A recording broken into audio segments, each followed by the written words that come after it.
ऐसे बहुत ही कम स्टूडेंट होंगे जिनको ये प्रॉब्लम नहीं होगी कि पढ़ा हुआ याद नहीं रहता। हम पढ़ तो लेते हैं लेकिन फिर भूल जाते हैं। तो अगर हम भूल जाते हैं तो फिर हमारे पढ़ने का मतलब क्या निकला? ऐसे में सारी मेहनत बेकार चली जाती है। वैसे पहले मैं आपको बता दूं कि अगर आप पढ़ा हुआ याद नहीं रख पाते हैं तो इसका मतलब ये बिल्कुल भी नहीं है कि आपका दिमाग कमज़ोर है। सोचो, अगर आपका दिमाग हर चीज़ को याद रखने लग जाए तो एक दिन में हमारे साथ में कितनी चीज़ें होती है। दिमाग का कचरा हो जाएगा अगर दिमाग सारी बातों को याद रखने लग जाए तो। वैसे हमारा मेन टॉपिक है कि हम पढ़ा हुआ याद कैसे रखें। अगर इस प्रॉब्लम का सोल्यूशन निकल गया तो आपका टाइम भी बचेगा और आपको रिजल्ट भी बहुत ज़्यादा मिलेगा।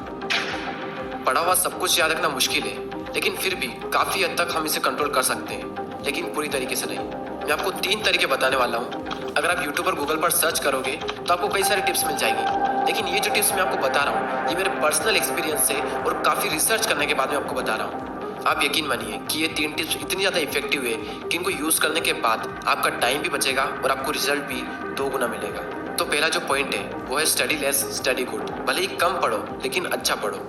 विल परेटो ने इस दुनिया को एक महान सिद्धांत दिया जिसे कहा जाता है 80-20 का रूल्स। इन्होंने एक ऐसा नियम दिया जो कि दुनिया की हर वस्तु में हर जगह पाया जाता है। इन्होंने बताया कि आपके 20% एफर्ट्स आपके 80% रिजल्ट में कन्वर्ट होते हैं। इनका कहना है कि आप सिर्फ 20% चीज़ों पर फोकस करो, आपको 80% रिजल्ट सिर्फ इन्हीं से मिलेंगे। एग्जाम्पल के लिए विल परेटो बताते हैं कि दुनिया का 80% पैसा और ज़मीन इस दुनिया के 20% लोगों के पास में है। 80% क्राइम इस दुनिया के 20% लोग करते हैं। 80% ट्रैफिक इस दुनिया के 20% रोड पर होता है और 80% टाइम हम 20% कपड़े पहनते हैं। और इस दुनिया की 80% अल्कोहल यानी शराब इस दुनिया के 20% शराबी पी जाते हैं। 80% भोजन इस दुनिया की 20% जमीन से निकलता है। 80% बारिश इस दुनिया के 20% बादलों से होती है। इस दुनिया के 80% इन्वेंशन इस दुनिया के 20% साइंटिस्ट ने किए हैं। और सिर्फ यहीं तक नहीं, यही आंकड़ा हमारे अपने यूट्यूब चैनल पर भी लागू होता है। 80% वॉच टाइम उन लोगों से आता है जिन्होंने इस चैनल को सब्सक्राइब नहीं किया है। कहीं आप भी तो उन 80% लोगों में से नहीं हो। और सबसे इम्पोर्टेंट फैक्ट कि 80% रिजल्ट हमारे 20% एक्शन से आता है। और यही रूल आपके एग्जाम में और आपकी पढ़ाई में भी लागू होता है। आपके सिलेबस का पढ़ा हुआ 20% आपको 80% दिलवा सकता है।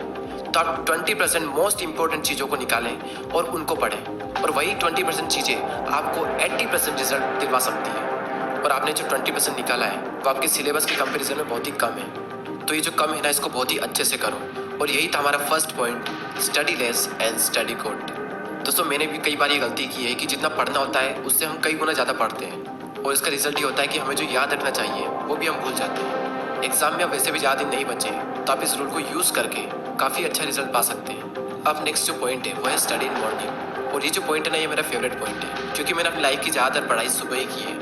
एक तरफ एक स्टूडेंट है जो सुबह जल्दी उठकर 2 घंटे पढ़ाई कर रहा है, और वहीं दूसरी ओर एक और स्टूडेंट है जो दिन में 4 घंटे पढ़ाई कर रहा है। तो ये जो पहला वाला स्टूडेंट है ये ज़्यादा आउटकम दे पाएगा दूसरे वाले के मुकाबले। सुबह जल्दी उठकर पढ़ने के 2 सबसे बड़े बेनिफिट होते हैं। सुबह के टाइम हमारी कंसंट्रेशन सबसे पीक स्टेट पर होती है, और सुबह के टाइम पे जो कंसंट्रेशन होती है शायद ही पूरे दिन में आपको कंसंट्रेशन मिल पाएगी। और सेकंड बेनिफिट ये है सुबह जल्दी उठने का कि सुबह कोई भी डिस्टर्ब करने वाला नहीं होता है। एनवायरनमेंट में एक अलग ही साइलेंस होता है, और उस साइलेंस में कुछ नया सीखने का मजा ही कुछ और होता है। आप सुबह जल्दी उठकर 3 घंटा पढ़िए, और उसके बाद में पूरे दिन अगर आप सिर्फ मुश्किल से आधा से 1 घंटा भी पढ़ते हैं तो बहुत है आपके लिए। कहने को तो लोग 8-10 घंटे पढ़ते हैं, लेकिन जो 2-3 घंटे की मेन पढ़ाई जो होती है कॉन्सेंट्रेशन के साथ में, वही सबसे मेन चीज़ होती है। बाकी सब दिखावा है। हमारे देश के प्राइम मिनिस्टर मोदी जी ने भी सुबह जल्दी उठकर पढ़ने को कहा है। एक रीजनेबली सुबह सूर्योदय के पहले अगर तैयार हो करके पढ़ना शुरू करते हैं तो पूरी तरह आप बिल्कुल मन से एकदम तंदुरुस्त होते हैं। जैसे बारिश के बाद आसमान कैसा साफ नजर आता है। सुबह बहुत ही उत्तम कालखंड होता है, फ्रेश होते हैं, थकान नहीं होती है, और अध्ययन से ही शुरू करते हैं तो ज्यादा अच्छा रहता है। और ना सिर्फ मोदी जी ने बल्कि हमारे शास्त्रों में आयुर्वेद में भी यही बात कही गई है कि सुबह के टाइम हमारा ब्रेन सबसे ज़्यादा एक्टिव होता है, और उस टाइम जो भी हम अपने ब्रेन में डालेंगे वो दिमाग में छप सा जाएगा। सो ये था second point, study in morning. अब जो लास्ट जो पॉइंट है वो बहुत ही ज़्यादा इंपॉर्टेंट पॉइंट है, और ये पॉइंट आप सबको ऑलरेडी पता है, लेकिन हर कोई इस पॉइंट को बहुत ही इग्नोर करता है। और वो पॉइंट है पढ़ाई के बीच में रेस्ट लेना। कुछ लोग होते हैं जो रेस्ट ही नहीं लेते, और कुछ लोग ऐसे होते हैं जो बहुत लंबा रेस्ट लेते हैं, और इस बीच में कुछ लोग ऐसे होते हैं जिनकी पूरी ज़िंदगी रेस्ट लेने में निकल जाती है, और एंड में वो खुद रेस्टिंग पीस हो जाते हैं। पढ़ाई के बीच में कितना रेस्ट लेना चाहिए ये मैं आपको नहीं बताने वाला, ये आप खुद तय करें अपने अकॉर्डिंग। आपको फिर से एनर्जी प्रोड्यूस करने के लिए कितना टाइम चाहिए ये आपको आपके अलावा कोई नहीं बता सकता।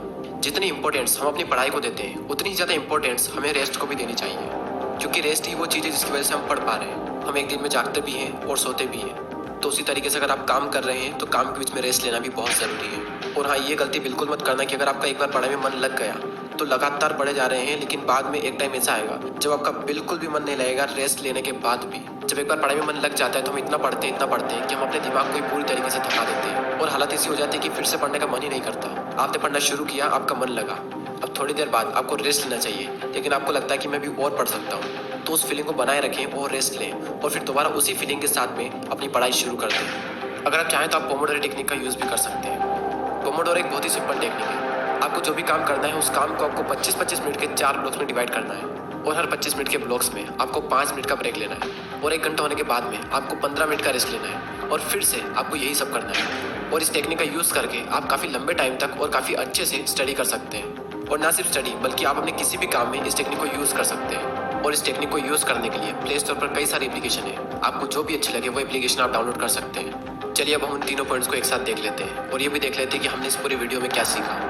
हमारा जो मेन टॉपिक था वो ये था कि पढ़ा हुआ याद कैसे रखें, और उसके सॉल्यूशन के लिए हमने 3 पॉइंट्स देखे, जिसमें से पहला है study less study good, second है स्टडी इन मॉर्निंग और थर्ड है रेस्ट लेना।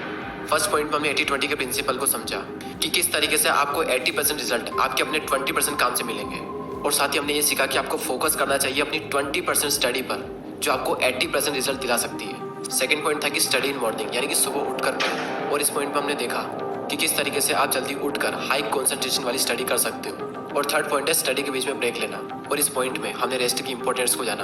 जितना इंपॉर्टेंट जागना होता है उतना इंपॉर्टेंट सोना होता है, उसी तरीके से जितना इंपॉर्टेंट काम करना होता है उतना ही इंपॉर्टेंट रेस्ट लेना भी होता है। और थर्ड पॉइंट में ही हमने पोमोडोरो टेक्निक के बारे में जाना। जो भी काम आप करना चाहते हो उस काम को 25-25 मिनट के 4 ब्लॉक्स में डिवाइड कर दें और हर 25 मिनट के बाद में 5 मिनट का ब्रेक लें, और जब पूरा 1 घंटा हो जाए तो उसके बाद में 15 मिनट का रेस्ट लें। और इस टेक्निक का यूज़ करके भी आप लंबे टाइम तक काफ़ी अच्छे से पढ़ाई कर सकते हो।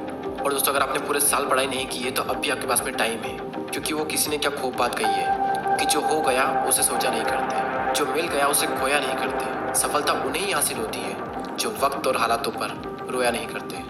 अगर आप अब भी शुरू करते हो और दिल लगा कर मेहनत करते हो तो अब भी आप कई लोगों से आगे निकल सकते हो। बस मेहनत खामोशी से कीजिए और इतनी मेहनत करो कि आपकी सफलता शोर मचा दे। अब वैसे ही बहुत टाइम निकल चुका है और एग्ज़ाम बहुत नज़दीक है, और जब इतना कम टाइम बचा है तो बैठे बैठे ज़िंदगी बर्बाद ना कीजिए, क्योंकि ये ज़िंदगी मिलती है कुछ कर दिखाने के लिए। रोके अगर आसमान हमारे रास्ते को तो तैयार हो जाओ आसमान झुकाने के लिए। अब बात आती है उन 80% लोगों की जो वीडियो तो देखते हैं लेकिन सब्सक्राइब नहीं करते। यूट्यूब पर आपको वीडियो बिल्कुल फ्री में मिल रहा है और सब्सक्राइब करने का भी यूट्यूब आपसे पैसा नहीं लेता है, तो फिर मैं ये सोचता हूँ कि आप सब्सक्राइब क्यों नहीं करते। दोस्तों, बहुत मेहनत लगती है वीडियोस बनाने में। आपका एक सब्सक्राइब और एक कमेंट मुझे बहुत मोटिवेट करता है आने वाले टाइम में इससे भी अच्छे वीडियोस बनाने के लिए। मैं लेता हूँ आपसे अलविदा। Thanks for watching. Subscribe now and press the bell icon. Never miss an update.